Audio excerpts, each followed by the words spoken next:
AM sa inyong mga radyo at manood online. I-like at i-share ang AFP Radio DWWD Facebook page. Ito ang DWWD Armed Forces Radio, ang boses ng Kawal Pilipino. Mga katropa, alam mo ba na ang DWWD 1134 kHz AFP Radio ay ang opisyal na radio station ng Sandatahang Lakas ng Pilipinas na binubuo ng Army, Navy at Air Force na siyang maghahatid sa inyo ng mga balita mula sa ating Armed Forces at iba pang impormasyon. Mga katropa, hanapin at ilike kami sa Facebook, Twitter at YouTube. DWWD AFP Radio, ang boses ng Kawal Pilipino.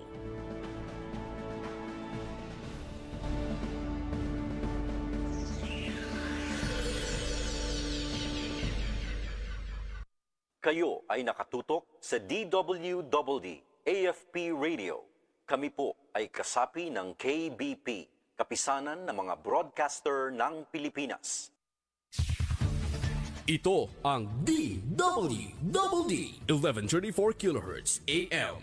Balita, impormasyon at musika. Ito ang DWWD AFP Radio. Boses ng Kawal Pilipino.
Magandang Tuesday mga kamanggagawa, isa na namang episode ng Dole sa AFP Radio, ang ating pagsasaluhan ngayong umaga. Ako pa rin po ang inyong lingkod, Carla San Diego Malaban. Ako naman po si Tim Laderas. Samahan niyo kaming talakayin ang mga napapanahong balita at mahalagang impormasyon tungkol sa paggawa at empleo sa ating bansa. Mag-hello muna tayo Sir Tim sa ating mga kamanggagawang nakikinig sa Armed Forces Radio Channel DWWD 1134 kHz. Mapapanood nyo rin kami mga kamanggagawa via live stream sa aming Facebook pages. Bisitahin nyo lang ang Department of Labor and Employment and AFP Radio DWWD official FB pages. I-like, mag-comment at huwag kalimutang i-share ang ating episode para mas marami pang kamanggagawa at namumuhunan ang maabot ng ating programa. Ayan, magandang umaga po mga kamanggagawa sa ating mga tagapakinig. Ayan. Sir T, may question ako sa iyo. May question ako sa iyo. Ayan. Ikaw ba, Sir T, pag kumakain ka doon sa mga restaurant, ganyan, o kaya check ka sa hotel, gano'n. Nagpapalinis ka ng kuko, gano'n. O kaya nag-a-avail ka doon sa mga iba't ibang, kung tawagin natin, service establishments. Ayan. Ikaw ba nagtitip? Nagbibigay ka ba ng tip sa kanila? Honestly, yes naman syempre, Ma'am Carla. Lalong-lalo na kung yung naratanggap kong serbisyo ay maganda, maayos at mabilis. Syempre, isang way din yan, Ma'am Carla, para maiparating natin doon sa ating kamanggagawa sa service industry particularly na na-appreciate natin yung kanilang customer service. Yes, oo, tama yan. At alam mo, Sir Tim, yan, minsan naman, yung tinatawag natin mga tip or service charge, nakalagay na yan minsan, no, doon sa resibo natin. Oo. Pag meron na sa resibo, hindi na ako charot lang. Pero kung maganda talaga yung serbisyo, talagang out of your own capacity, nagbibigay talaga. Generosity. Yeah, oo. So, pero alam mo ba, Sir Tim, na yung service charge pala, meron palang batas na sumasaklaw doon, no? Yung pag distribute niyan, ganyan. At nandyan nga yung Republic Act number 11360 o Service Charge Law. Yan, narinig nyo na ba yan, mga kamanggagawa? Alam mo, Sir Tim, noong unang nilabas yan, may mga provision na nagtatalaga kung sino-sino lang yung pwedeng makatanggap. So, hindi pa siya, hindi lahat nakakatanggap pala ng yung share doon sa service charge na naiipon nga, sa kada araw or kada buwan sa isang establishment. Yes. At patungkol nga dito sa service charge, Ma'am Carla, noong nakaraang Webes lang, inisyu ng Department of Labor and Employment ang Department Order number 242-24 o yung revised Implementing Rules and Regulations ng Service Charge Law. Wow. Yan. Balita ko, Ma'am Carla, nakalagay daw dun sa IRR, revised IRR na sinisiguro ng DOLE na yung mga probisyon kasama dyan yung pagsusulong ng kapakanan ng ating mga kamanggagawa, particular na doon sa mga industries na nangongolekta ng service charge. Katulad nga nung nabanggit ko kanina, yung service sector. Oo. At yung mga bagong provision na nga yan, Sir Tim, yan naman ang pag-uusapan natin, mga kamanggagawa, no? Mamaya-maya lamang kasama natin si Engineer Christine Carol Ramos ng DOLE Bureau of Working Conditions. Bago yan, good news muna tayo. Labor inspection sa Bicol Region, mas pinalawi. Sa layuning itaas ang antas ng pagsunod sa mga labor standard sa mga lugar pagawa sa rehiyon ng Bicol, nagsagawa ng isang konsultasyon ang Department of Labor and Employment, Bicol Region hinggil sa Labor Inspection Program at Performance Monitoring System kasabay ng collaborative knowledge sharing tungkol sa inspeksyon sa mga priority industry nitong nakaraang Miyerkules sa Malilipot, Albay. Sa isinagawang session, hinigitan ng target noong 2023 para sa Labor Inspection Program, Technical and Advisory Visits o TAV, at iba pang mga inisyatibong may kaugnayan sa pagpapatupad ng batas sa paggawa upang tiyakin ang patuloy na pagsunod ng mga establishmento sa buong rehiyon. Binigyang diindi ni DOLE Bicol Regional Director Maria Zenaida Angara Campita ang kahalagahan ng pagkakapare-pareho sa pagbuo ng mga pahayag para sa Notice of Inspection Results. Hinimok rin niya ang mga labor inspector na panatilihin ang mga ledger, mahigpit na subaybayan ang pagsusumite ng mga dokumento ng pagsunod at pagbutihin ang mga hakbangin sa pagwawasto sa antas ng mga establishmento.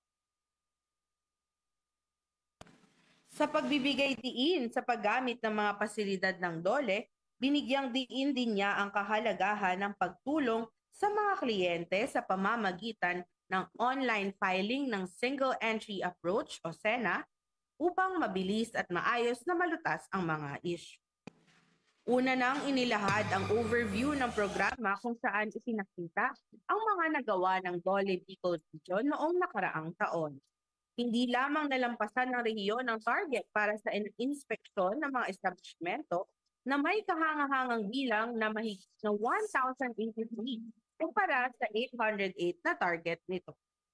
Pagkos, lumampas din ito sa inaasahang isinagawang mga technical advisory visit na sumasaklaw sa 5,606 micro-establishments kumpara naman sa target na 5,425. Para sa kasalukuyang taon, binalangkas naman ng labor inspection at TAV target para sa rehiyon, kung saan binigyang diin ang pangakong patuloy na pagpapabuti ng DOLE Regional Office 5.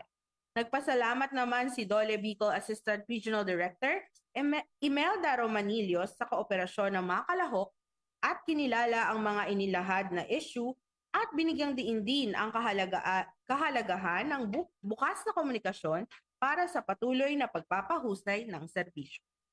Ang nasabing aktibidad ay hudyat ng dedikasyon ng DOLE Bicol sa pagtataguyod ng matibay na labor compliance sa buong taon ng 2024. Mula sa probinsya ng Bicol, tumungo naman tayo sa good news sa probinsya sa Bohol. Mga magsasaka at vendor sa Bohol, nagmamay-ari na ngayon ng 2.7 million halaga ng pangnegosyong kagamitan sa pagsasaka. Mahigit 200 magsasaka at vendor sa Bohol ang nagmamay-ari na ngayon ng 2.7 milyong halaga ng mga gamit pangsaka at iba pang kasangkapan para sa kani-kanilang proyektong pangkabuhayan matapos makinabang sa Livelihood Assistance Program ng Department of Labor and Employment Regional Office 7.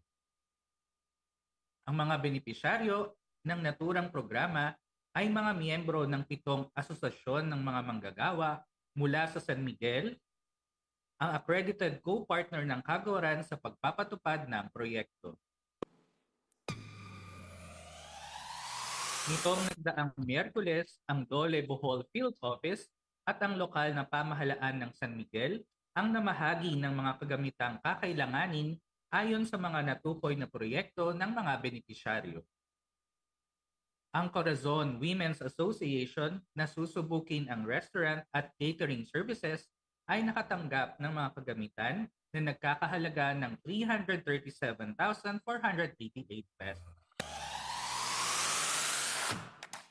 Para naman sa negosyong may kinalaman sa pagpapaupa ng mga kagamitang pangsaka, nakatanggap ang Bugang Farmers Association ng mga materyales at kasangkapan na nagkakahalaga ng 249,400 pesos. Ang San Jose Women's Association naman ay nakatanggap ng 146,120 pesos.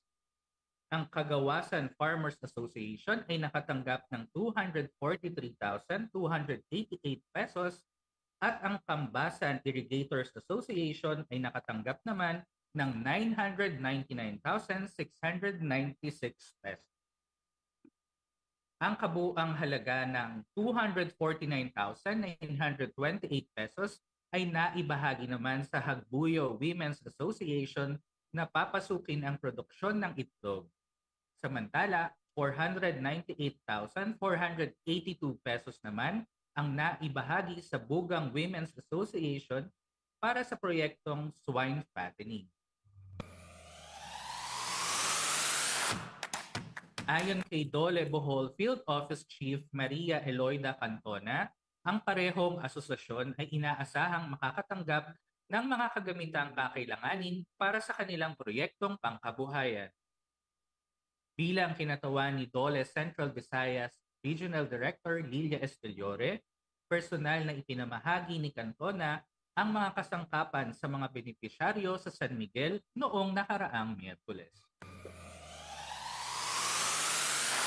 Personal namang dinaluhan ni San Miguel Mayor Ian Mendez ang naturang kaganapan kasama ang Municipal Agriculturist ng Bayan at PESO Manager. Bukod sa tulong pinansyal, namahagi din ang Dole Regional Office 7 ng GSIS Personal Accident Insurance na may visa sa loob ng 1 taon. Ayon pa kay Cantona, bilang partner, ang LGU San Miguel ay tutulong sa Dole na ma-monitor ang pagpapatupad ng mga proyekto at titiyaking maayos ang implementasyon ng mga ito. Taos-puso umano silang umaasa na pangangasiwaan ng mga benepisyaryo ng buong husay ang mga natanggap mula sa Dole Regional Office 7. Balita naman mula sa Mindanao. Tibungco Fisherman Association tumanggap ng 17 bangkang demotor mula sa Dole, Davao. Pinadali ng mga kinatawan ng Department of Labor and Employment Davao City Field Office na sina Supervising Labor and Employment Officer Sonia Delfin at Livelihood Focal na si Isabeth Villarreal ang pamamahagi ng 17 bangkang demotor na umabot sa 970,780 pesos ang kabuuang halaga sa Tibungco Fishermen Association kamakailan. Ito ay ginanap sa Purok 14, Tibungco, Davao City.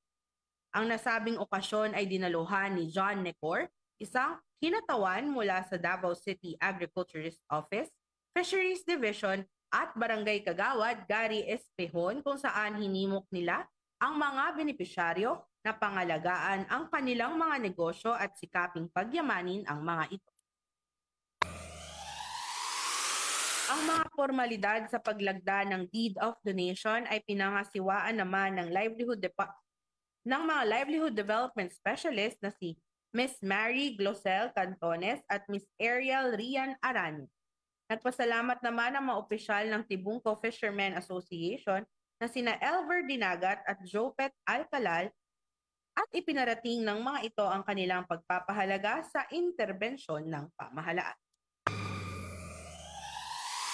Binigyang diin din nila ang mahalagang papel na ginagampanan ng mga tulong na ito sa kanilang mga pagsisikap na maitaguyod ang mga pangunahing pangangailangan ng kanilang pamilya, gayon din ang suporta sa pagpapaaral ng kanilang mga anak. Pinaalahanan din ng lahat ng mga benepisyaryo na panatilihin ang kanilang pang-araw-araw na talaang pang-pinansyal sa project monitoring ng activities upang masuri ang tunay na kalagayan ng kanilang kabuhayan. Sa kanilang inaugural fishing expedition gamit ang mga ipinamahaging bangkang demotor, matagumpay silang nakahuli ng humigit kumulang 200 kilo ng isda. Wow! Na agad na makakapagpalakas ng kanilang kabuhayan.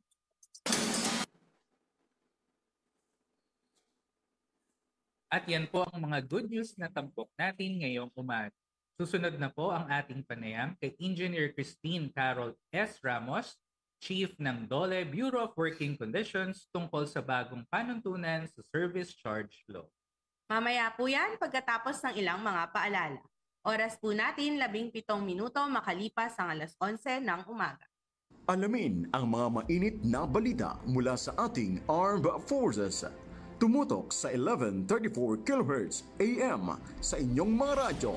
At manood online. I-like at i-share ang AFP Radio DWWD Facebook page. Ito ang DWWD Armed Forces Radio, ang boses ng Kawal Pilipino. Mga katropa, para lagi kang updated sa inyong sandatahang lakas ng Pilipinas, siguraduhin naka-like at follow ka sa AFP Radio DWDD Facebook page at naka-tune in sa 1134 kHz AFP DWDD. Panoorin ang weekly documentary program ng AFP Radio na Ang Inyong Kawal, Sabado alas 8 ng gabi. Simulcast po ito sa inyong Kawal Facebook at YouTube channel. And keep up the good work sa team. Ayan, Media and Civil Affairs Group, CRS-AFP, maraming salamat po sa inyo.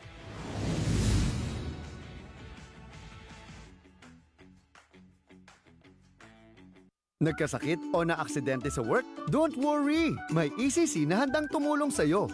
Ang ECC o Employees Compensation Commission ay ang government agency na nagpapatupad ng ECP o Employees Compensation Program. Maliban pa ito sa makukuha mong benefits from SSS at GSIS. Kapag nagkasakit o naaksidente sa trabaho, merong loss of income benefit na pwedeng maklaim. Merong 3 klase nito.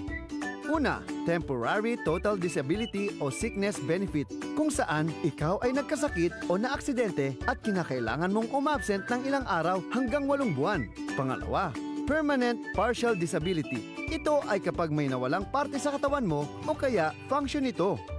Pangatlo, permanent total disability o yung kapag di ka na makabalik sa trabaho dahil sa sakit o aksidente. Maliban sa loss of income benefit, meron ka pang makukuhang medical benefit from ECC. Ito ay reimbursement sa mga nagastos mo sa gamot pati na rin sa ospital at medical care. Kung ikaw naman ay nagkaroon ng permanent disability, may karagdagang benepisyo ka pang makukuha mula sa ECC. Ito ay ang Carrier's Allowance, kung saan magkakaroon ka ng karagdagang 1,000 pesos per month. Kagaya ng SSS at GSIS, mayroon ding death and funeral benefits mula sa ECC kung work-related ang sanhi ng pagkakamatay ng employee. Sa private sector, doble benepisyo ito dahil iba pa ang death and funeral benefits ng ECC sa SSS. Samantalang sa public sector, ay funeral benefits lamang ang pwedeng sabay na i-claim. Pagdating sa death benefits o pension, ay pipili ang iyong beneficiary kung EC o GSIS benefits ang kukunin. Ito ay dahil sa exclusiveness of benefit policy ng GSIS. Maliban pa sa mga yan, meron ding rehabilitation services ang ECC para sa mga PWRDs o persons with work-related disabilities. Kabilang sa mga rehab services na ito ay free psychosocial support, physical o occupational therapy, vocational at livelihood training, at assistive devices gaya ng prosthesis at wheelchair. For more information, pumunta lang sa pinakamalapit na ECC office sa inyong lugar. Remember, kahit may ECC, lagi ka pa rin mag-ingat ha! Ito ang DWDD 1134 kHz AM. Balita, impormasyon at musika. Ito ang DWDD AFP Radio. Boses ng Kawal Pilipino.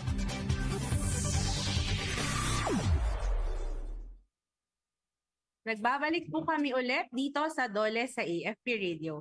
Nito pong ika-1 ng Pebrero ay nilagdaan ni DOLE Secretary Bienvenido Laguesma ang revised Implementing Rules and Regulations ng Republic Act No. 11360 o ang Service Charge Law. At para bigyan tayo ng detalye kung ano-ano ba ang mga pagbabago sa bagong panuntunan na inilabas ng DOLE at kung paano ba mas makikinabang ang ating mga kamanggagawa sa ilalim ng regulasyong saklaw nito, kasama nating muli si Attorney Alvin Corrada, ang Director ng DOLE Bureau of Working Conditions. Good morning, Director Alvin. Good morning, sir. Magandang umaga sa inyong lahat at sa mga viewers po ng program ng Department of Labor and Employment. Good morning. Thank you very much, dear Alvin, sa pagpapaunlak po ninyo sa amin. Ayan.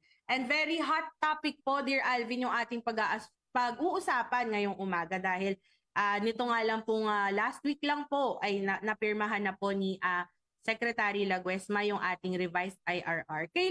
Bigyan lang po natin, dear Alvin, ng background yung ating mga kamanggagawa. Kailan po ba naisabatas itong Republic Act 11360 o Service Charge Law? At ano din po ba yung tinatawag nating service charge na kinokolekta nung ilan pong mga establishmento, lalo na po dun sa mga sa services sector po, dear Alvin? Siguro bigyan natin sila, Carla, ng background kasi medyo merong pinanggalingan itong RA 11360. Nasa Article 96 ng Labor Code natin, ito ay naipasa nung panahon ni former President Marcos, itong Labor Code natin. Nasa Article 96, ang pagmamandate ng pagbibigay ng service charge, collected service charge sa ating mga manggagawa. Pero under the Labor Code, may partihan ito. 85% sa mga empleyado, 15% naman sa management. So, yan ang ating existing legal framework. Until in 2019, August 7 to be exact, in 2019, pinirmahan ni former President Duterte itong Service Charge Law o Republic Act 11360. Dito sa batas na ito, inalis na yon partihan ng management and mga empleyado natin. At lahat ng collected service charges ay mapupunta na sa mga covered employees under RA 11360. So ganun yung evolution ng ating service charge law. And then to respond to it, kasi inatasan tayo ng Congress na tayong gagawa ng IRR, nagkaroon ng Department Order 206 ng 2019 din para magkaroon ng implementing rules and regulation itong Republic Act 11360. That's the old department order. Until noong February 1, nag-issue si Secretary Laguesma ng bagong implementing rules and regulations. Ito naman yung Department Order 242 Series of 2024. Ako, napakahaba pala nung tinahak na landasin itong ating revised IRR. Pero lahat naman to ay para mapa-improve yung ating implementasyon nitong service charge law. Tama ka, Carla. Kasi nung nag-implement tayo ng Department 206 Series of 2019 and also to team, maraming mga narinig tayong feedback. Maraming sumulat sa atin ng mga workers, maraming mga workers organization, labor sector, sumulat sa atin. Kasi under sa Department Order 206, in-exclude from the coverage yung mga deployed workers ng contractors and other non-regular workers. So sinasabi ngayon ng labor sector na lumapit sa atin ngayon, dapat siguro ma-include din kami kasi kami naman ay kasama sa pagbibigay ng serbisyo at kami nga ang dapat i-protect ng government and kami i-protect dapat ng batas kasi kami naman ang vulnerable. So kaya nagkaroon ng ganong clamor na baka pwedeng tingnan uli ng DOLE yung ating implementing rules and regulation ng service charge. So that basically, Team Carla, initiated yung review ng Department Order 206 series of 2019. Okay po. Director, dito sa ilalim ng revised IRR ng Service Charge Law, ano po bang mga establishmento at sino-sino lamang din po ba yung pwedeng makatanggap nitong service charge? Pag kumakain tayo ngayon sa mga restaurant, mapapansin natin sa resibo pag kayo conscious kayo, sa pinakadulo ng mga resibo natin, nandoon yung service charge. Yeah. At ito ay karaniwang kinokolekta sa atin. Familiar tayo kasi mahilig tayong kumain sa mga restaurant. Pero ito ay charge din ng mga hotels and if yung mga spa, mga gambling houses, mga sports club, and other clubs na service-oriented establishment. Basta whenever service charges are collected, ito ay covered ng ating service charge law saka yung revised IRR service charges. Doon naman sa katanungan ni Tim kung sinong entitled nitong sharing ng collected service charge, binalikan namin, Tim, Carla, yung discussion sa House of Representatives, sa Senate, saka sa bicameral committee para malaman natin ano bang intention ng batas to be covered. And we found na ang intent pala ng batas ay i-covered yung mga rank and file workers natin. So under sa Department Order 242, ang entitled po ng service charge coverage, collected service charge sharing ay yung mga rank and file employees po natin. Hindi na talaga kasama yung ating mga supervisory and managerial, Director Alvin.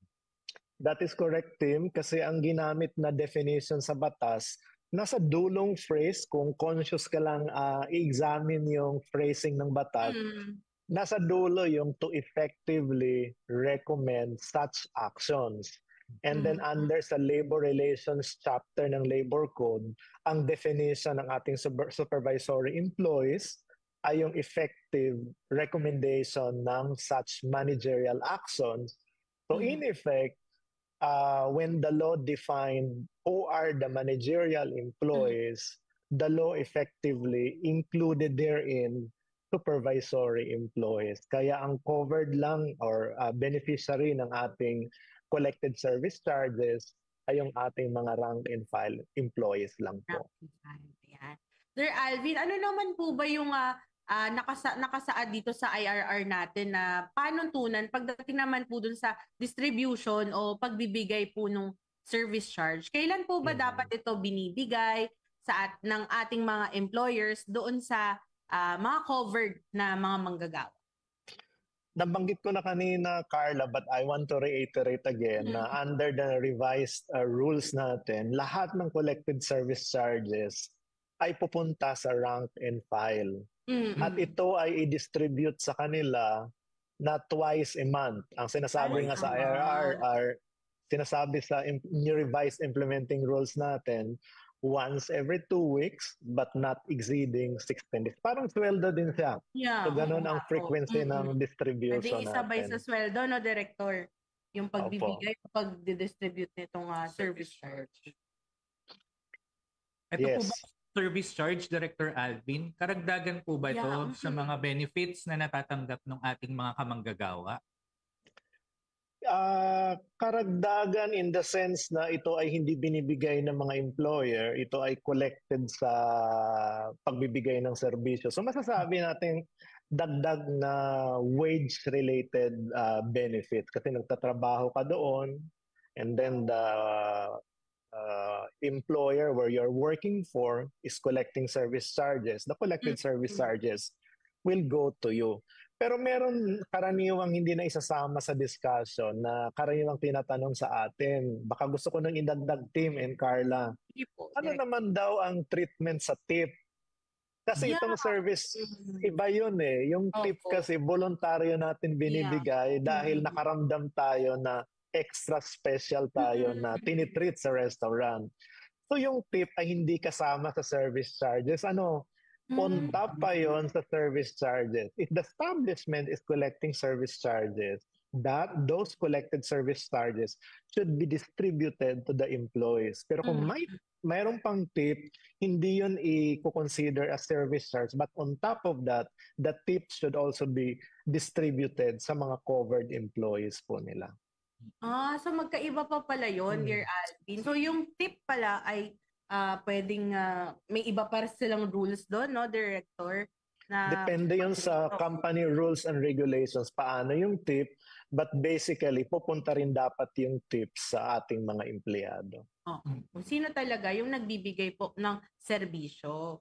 Ayan. Dear Alvin, ano naman po yung hakbang ng DOLE para makita o masiguro na maayos po na maipapatupad itong ating revised RRR sa service charge? Since pumasok po yung administration ni Secretary Benny Laguesma, ang palagi sinasabi ni SEC at ang naging policy ng Department of Labor and Employment ay yung compliance ay shared responsibility yan. Yeah. Mahirap na parang pulis ang DOLE na tagahabol sa mga non-compliant. Kaya we're really stressing and emphasizing and empowering yung bilateral natin ng mga relationship sa workplace. Kaya dito sa ating revised implementing rules, ini-stress dito na sakaling may pag-uusap, kung hindi na i-comply, dapat pag-usapan mo na sa grievance machinery. Kung ikaw naman ay unionized sa appropriate body established under the collective bargaining agreement. Pag hindi pa rin kayo nagkasundo or yung mga non-unionized establishment, nandiyan naman palagi ang Department of Labor Employment na i-assist sila through a single entry approach or conciliation mediation. Last na lang natin, Carla and Tim, yung labor inspection na sa dulo na lang. Pag hindi talaga sila sumunod, pupuntahan na ng labor inspector. But the department is now trying to empower yung ating mga mechanism within the workplace para sila makapag-usap na. So that we wanted kasi na sustainable, voluntary yung compliance since they were acting as police sa ating mga workplace. Nakakaunti lang tayo, hindi rin natin sila makukover. Saka Dear Alvin po, no, Sir Team, isa din po ito sa hakbangin po natin dito sa DOLE para ma-maintain yung kapayapaan, ano yung sinasabi natin na industrial. So while we are talagang assisting tong mga establishments, pero may mga pagkakataon talaga, Dear Alvin, na hindi sila nakakasunod. Ano naman po yung parusang maaaring kaharapin po ng mga employers na mapapatunayan yung paglabag o tahasang hindi pagsunod sa tamang pamamahagi nitong service charge? Ang ating existing framework ay towards really compliance. So, iniiwasan namin yung mga usapin ng parusa, but we encourage talagang compliance, pag-uusap towards compliance. And itong kasi mga service industry, Tim and Carla, are members of our tripartite council. So dinadala natin yung usapan na compliance. Pero pag hindi talaga at mahirap talagang i-implement, handa naman po ang Department of Labor and Employment mag-issue ng compliance order. At pag nakapag-issue ng compliance order ang ating regional director, mapipwersa na magbayad yung ating establishment. Otherwise, subject sa execution, satisfaction of judgment. So that would affect na yung kanilang mga properties sa bangko, mga physical properties or real properties nila. Doon natin i-attach yung kanilang liabilities for non-payment of service charge. But again, sinasabi ko, nasa dulong part na ito ng ating mga ginagawa. Kumbaga last option yan. Oo, as much as possible, gusto natin mag-usap and ang tawag dito, yung magkaigi yung magkasundo. Yun po. Magkasundo yung ating mga employers and employees. So Director, binibigay na po namin sa inyo, no. May isa pa po pala kaming question bago yun. para po matulungan yung ating mga kamanggagawa o pati na rin po yung ating employer pagdating po sa mga serbisyo ng BWC, paano at saan po ba sila maaring sumangguni?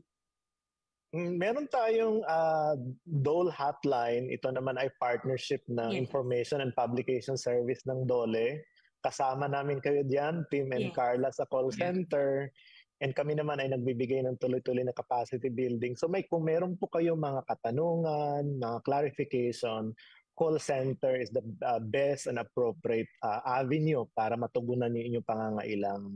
Kung magpa-advise lang po kayo, sila po ay lalapitan po ninyo. Pero kung kayo ay magrereklamo, kailangan may mga hindi na pagkakaunawaan sa workplace, ang dapat niyo po lapitan ay yung regional, provincial, and field offices po namin para matulungan po kayo through conciliation mediation approach. Pero in the course of our enforcement activities, Tim and Carla, natuklasan namin na marami naman palang gustong mag-comply. Kaya lang, ang problema naman nila, hindi nila alam na nag-issue na pala ng department order ang DOLE, binago na pala yung mga batas at kailan naging effective. To bridge that information naman, information gap, tuloy-tuloy yung ating webinar every Wednesday, 2:00 ng hapon, every Wednesday. Ito po ay live sa Bureau of Working Conditions Facebook at kami naman ay nanghihingi din ng assistance sa Information and Publication Service para ito ay ma-cross-post din sa Facebook account ng Department of Labor and Employment. So we're really widening yung reach ng ating mga advocacy services sa ating mga clients all towards sustainable and voluntary compliance among private enterprises. Okay po. At this point, Director, nasa inyo na po yung pagkakataon na magbigay ng mensahe sa ating mga kamanggagawa, employers, lalong-lalo na po doon sa pagpapatupad, hindi lamang netong revised IRR ng Service Charge Law, pero ng buong batas paggawa. Karaniwan kasi na tinitingnan ng ating mga employer yung pagbabayad ng tamang benepisyo, pag-observe ng occupational safety and health standards as a burden. Tama naman dahil may mga associated costs yan, pero meron po kasi mga karapatan din yung mga manggagawa na tanggapin yon. But beyond sa karapatan po natin, yung well-paid, appreciated na mga manggagawa, pinahalagahan yung kanilang safety and health, yun din yung mga manggagawa will value also, will also ibigay yung kanilang loyalty. Kung sila ay inaalagaan, binabayaran ng tama, itong mga empleyado na ito ay magbibigay sa iyo ng tamang serbisyo, maging productive. So ganun natin tinitingnan po yun. And sinasabi palagi namin na sa bagong Pilipinas, Tim and Carla, ini-expect natin na yung ating mga manggagawa ay nire-respeto yung kanilang karapatan. Sa bagong Pilipinas, ini-expect natin at tuloy-tuloy yung ating intervention para safe and healthy yung ating mga workplaces. Sa bagong manggagawa, sa bagong Pilipinas, ang mga manggagawa ay masaya sa kanilang mga workplaces at nakakatanggap ng kanilang mga benepisyo, including itong bago lang na revised rules on implementing rules and regulations on service charges. Ayan. Maraming salamat po, Dear Alvin. Hindi na po namin kayo patatagalin pa. Alam ko very busy po kayo, no? Para nasa meeting pa si Director. Oo nga parang lumabas lang sa meeting si Director. Pero sobrang maraming salamat po sa pagpapa-unlock nyo po lagi sa amin dito sa DOLE sa AFP Radio. More power Thank po you. sa DOLE BWC Director Alvin. At narinig po ninyo mga kamanggagawa si Attorney Alvin Corrada, ang Direktor ng DOLE Bureau of Working Conditions. Maaari po kayong makipag-ugnayan sa DOLE BWC sa pamamagitan ng kanilang mga hotlines na matatagpuan sa kanilang website www.bwc.dole.gov.ph. I-follow na rin ang kanilang Facebook page. I-type nyo lamang ang DOLE Bureau of Working Conditions sa inyong search bars. Alam mo, Sir Tim, tinype ko nga yung BWC at nakita ko yung yung dinidiscuss kanina ni Director Alvin na webinars nila. Webinar Wednesday. Yes, at kasama dun nga sa kanilang mga topics for this February, yung holiday and premium pay guide, pati na rin yung discussion on the new service charge rules. So sa ating mga kamanggagawa, abangan nyo yan sa kanilang Facebook page. Ayan, i-follow nyo na para ma-notify kayo.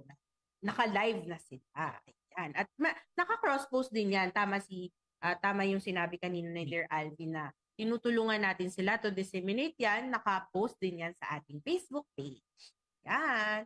At para po mga kamanggagawa sa inyong labor-related na tanong, o kung may nais pa kayong malaman or di kaya ireklamo, bukas din po ang aming DOLE hotline 1349 24/7 po iyan.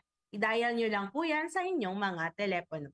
Maaari din po kayong tumawag sa aming DOLE mobile hotline number 0931-066-2573. Lunes hanggang Biyernes, alas 8 ng umaga hanggang alas 5 ng hapon. Maaari din kayong mag-send ng email sa hotline 1349@dole.gov.ph o kaya ay mag-direct message sa aming Facebook page para sa inyong mga labor and employment concerns.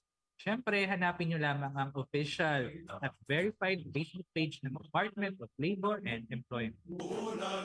I-like nyo na rin yan mga kamanggagawa, yung ating Facebook page at mag-subscribe na rin sa ating YouTube channel para lagi kayong updated sa mga balita at programa hatid namin para sa inyo. At isa na naman pong episode ang ating napagsamahan mga kamanggagawa. Sa susunod na Martes, isa na naman pong programa ng DOLE ang ating tatalakayin dito pa rin sa Armed Forces Radio DWDD 1134 kHz at DOLE Official Facebook. Sa ngalan ng aming mga kasamahan sa DOLE Information and Publication Service at sa tulong ng ating mga katropa sa Armed Forces of the Philippines Radio, ako pong muli si Team Laderas. Ako naman po, Carla San Diego Malabanan. Muli po inaanyayahan namin kayo na abangan kami sa susunod na Tuesday para sa iba't iba pang programa at serbisyong hatid ng DOLE para sa inyo. Tutok lang po kayo ulit sa susunod na episode ng ating programa para sa mga serbisyong hatid ng DOLE sa bawat manggagawang Pilipino. Dito lamang yan sa DOLE sa AFP Radio. Oras po natin, 42 minuto makalipas ang alas 11 ng umaga.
Kayo ay nakatutok sa DWDD AFP Radio.